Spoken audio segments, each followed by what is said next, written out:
नमस्कार. आजच्या व्हिडिओमध्ये बघायची आहे 10वी गणित भाग 2 त्याच्यामधलं सराव संच 7.4 मधला प्रश्न क्रमांक दुसरा. काय दिले?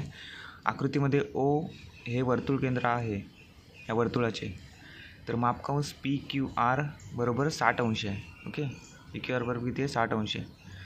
त्यानंतर ओ पी जो आहे त्रिज्या वर्तुळाची ती 10 सेंटीमीटर आहे, म्हणजे ओ आर किती आहे? 10 सेंटीमीटर.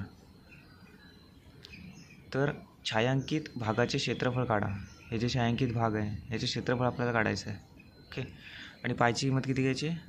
3.14 आणि वर्गमुळात 3. होय, वर्गमुळात 3 येणार ते गणितामध्ये, तुम्हाला समजेल. ते किती घ्यायचं? 1.73 किंमत घ्यायची त्याची. ओके, तर आपल्याला कुठल्या सूत्राचा वापर करावा लागेल? वर्तुळखंडाच्या, कारण हे वर्तुळखंड आहे ना, त्याच्यामुळे वर्तुळखंडाच्या सूत्राचा आपल्याला वापर करावा लागेल. ओके, तर प्रश्नामध्ये जेवढं काय दिलं आहे तेवढं लिहून घेऊया आधी. काय काय दिलं आहे? मापकांश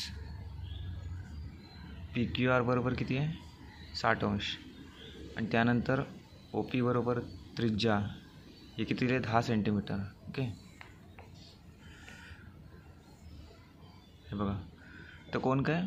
पी क्यू आर बरोबर मापकांश पी क्यू आर म्हणजेच किती आहे? तो 60 अंश दिला ना, म्हणजे हा जर 60 अंश असेल तर कोण पी क्यू आर किती असणार आहे? 60 अंश. म्हणजेच काय? थिटाची किंमत किती घ्यायची आपल्याला? 60 अंश घ्यायची.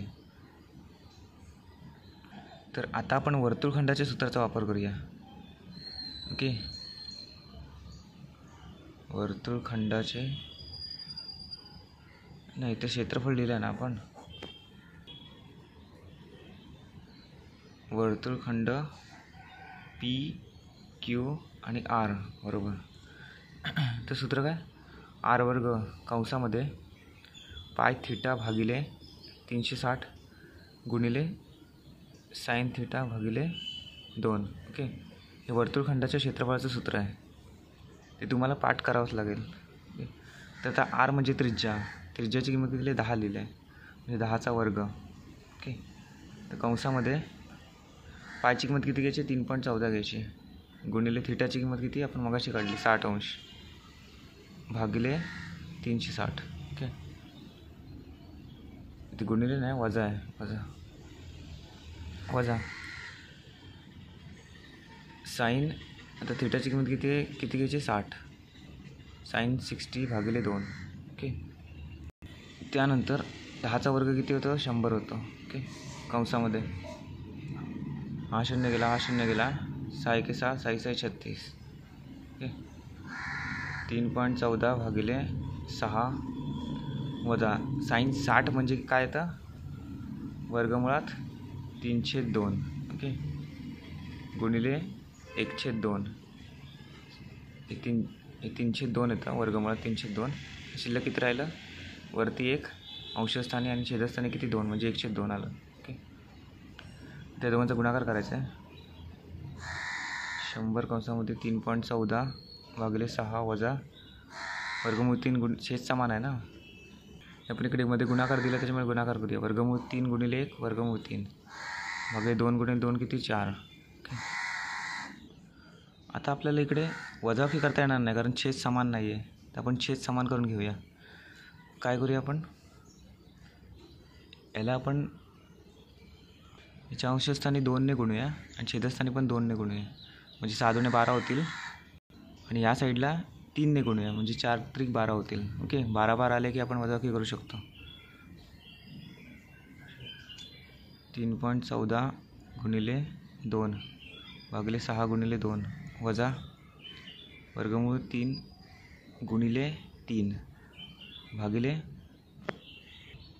4 गुणिले 3. ओके, तर उत्तर किती येतं दोघांचं? 3.14 गुणिले 2 6.28 भागिले 12 वजा वर्गमूळ 3. हे बघा, वर्गमूळ 3 इकडे आला आहे, याची किंमत किती घ्यायची? 1.73. 1.73 गुणिले 3 लिहूया भागिले 4 त्रिक 12. ओके, आता दोघांचा गुणाकार आधी पहिला करूया. 100 कंसामध्ये 6.28 भागिले 12 वजा 1.73 गुणिले 3 किती होतात?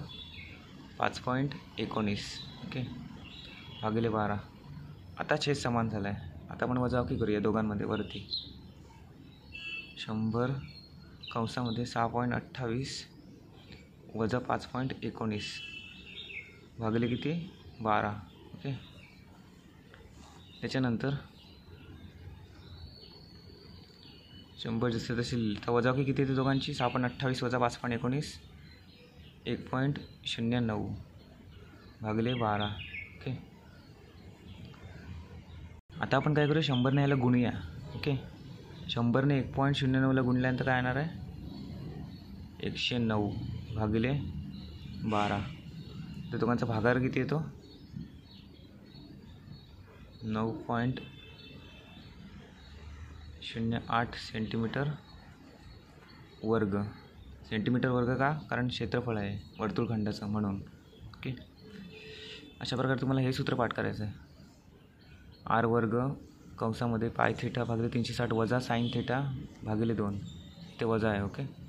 धन्यवाद.